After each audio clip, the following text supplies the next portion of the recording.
Welcome to Gayathri's Cook Spot. I'm Gayathri Kumar and today I'll show you how to make a sourdough starter from scratch. This is my sourdough starter and you can bake amazing breads with starter without using any commercial yeast. So today we will discuss about how to easily make a starter with just maida and water. So for the first day, mix together 25 grams of maida and 25 grams of water. So this is what we are going to, actually starter is nothing but a combination of flour and water, and it's actually allowed to ferment, and we are creating that wild yeast at our home. So when using sourdough starter in recipes, you don't have to use yeast, the commercial instant yeast or dry yeast in recipes, but still the bread turns out so good in texture. So during this lockdown period, it's really good to start working on your sourdough. So the first mix, it may take anywhere from 12 hours to 24 hours to get nice and bubbly. So now my starter took nearly 20 hours to get it, but if your place is really hot, it will take even lesser. So for the next feed, you need to add 50 grams of flour and 50 grams of water to that bubbly mixture. So this is called as the feeding of starter. The bacteria which is helping you ferment the mixture, it will need some food. So what we do is, by feeding the starter with flour and water, we are just feeding the bacteria, and we are keeping it alive, and that will help you with the bread baking procedure. So now I have mixed everything. I'm just covering it with the cling film and again set it aside until it's quite bubbly.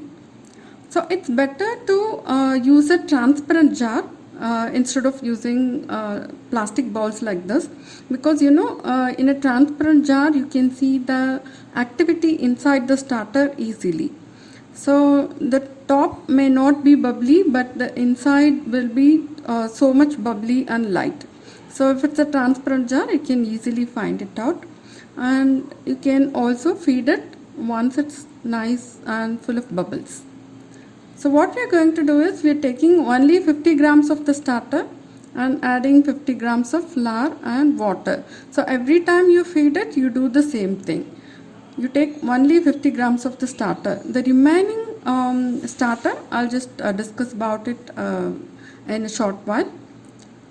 And it's better to change containers daily to keep it neat and tidy. If you use the same jar for mixing daily, you might the fungus problem may, you need to face the fungus problem. So it's better to have a clean jar daily. And now I'll tell you about the discard. So the remaining starter, which we haven't added any feeding, that's called as discard. You can get a lot of recipes in the internet for using the discard. So you just keep it in fridge, you don't have to feed it. So now it may take 6 to 10 days for your starter to become a mature starter. Now you can see that there are so many beautiful bubbles inside as well as outside, and the starter has actually doubled in volume. So at the end of 6th day or on the 7th day, you can try a float test if your starter is doubling in volume within 4 or 5 hours. Okay, so to do the float test, you just take a little bit of starter which is at its peak, that is, it's a double volume, and you just put it in the bowl of water. If it floats, your starter is then ready. So now I'll show you how to maintain your starter every week. Okay, so this starter is 1 week old and it has been staying in fridge. So I just took it out, brought it to room temperature, and took only 50 grams of that starter and adding 50 grams of flour and water. The remaining starter, which is unfed, that goes to the discard bowl. The remaining what we are feeding, this is what you are going to maintain your either in your fridge, or you can use this to make your breads. I will post some more recipes in the future using, I know how to make sourdough breads with this starter. But at first you need to maintain a healthy starter. So I hope this video will be helpful for that. So now everything is mixed together. We'll just transfer it into a small plastic box or anything that has a good lid. You don't want to dry the top of the starter. So now note down the level of your starter. Just cover it and set it aside for a few hours, maybe 4 or 5 or 6 hours. It depends upon the temperature of your place. So how much time it takes to double your starter. Say this it's after 3 hours. My place is pretty hot. So in 3 hours my starter has doubled. And it's so active, you can see all the bubbles inside as well as on the top of the starter. So at this stage you can either refrigerate it or you can use it in any of the bread recipes.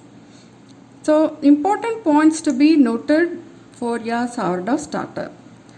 The sourdough starter needs to be quite active and bubbly.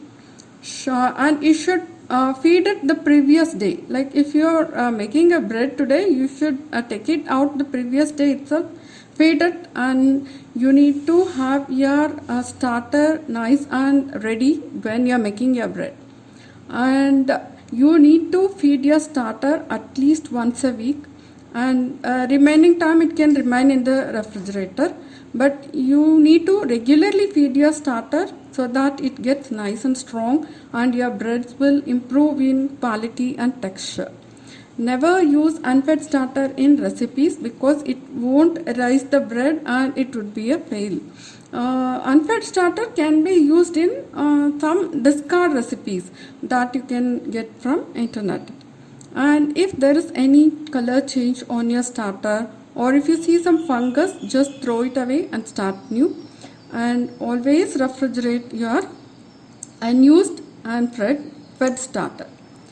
Now let's see how to make a starter with wheat flour. I've showed you the starter with maida, but if you want to do it with wheat flour, it's really easy, but the amount of water and flour will differ.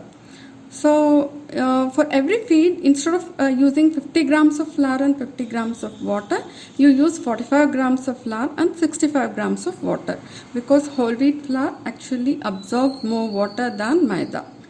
And most of the time wheat flour starter won't pass the float test because it's a bit on the heavier side and it gives a really nutty flavor.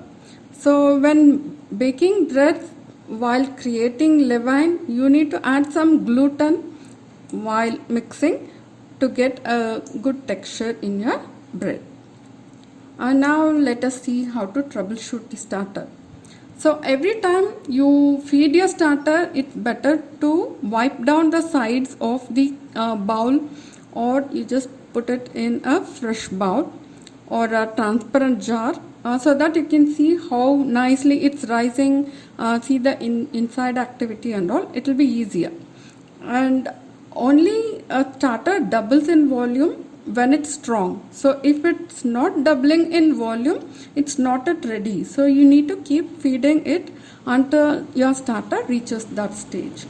And weather is so important when it comes to maintaining a sourdough starter. So cold weather slows it down, but hot weather it actually speeds it up. So you need to keep a close watch on your starter and feed it accordingly. And you do not store your starter in an oven or a hot place because it may kill the yeast.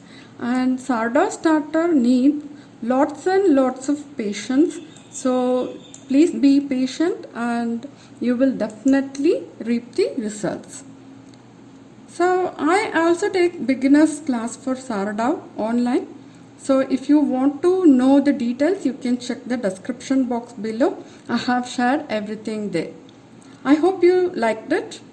Bye.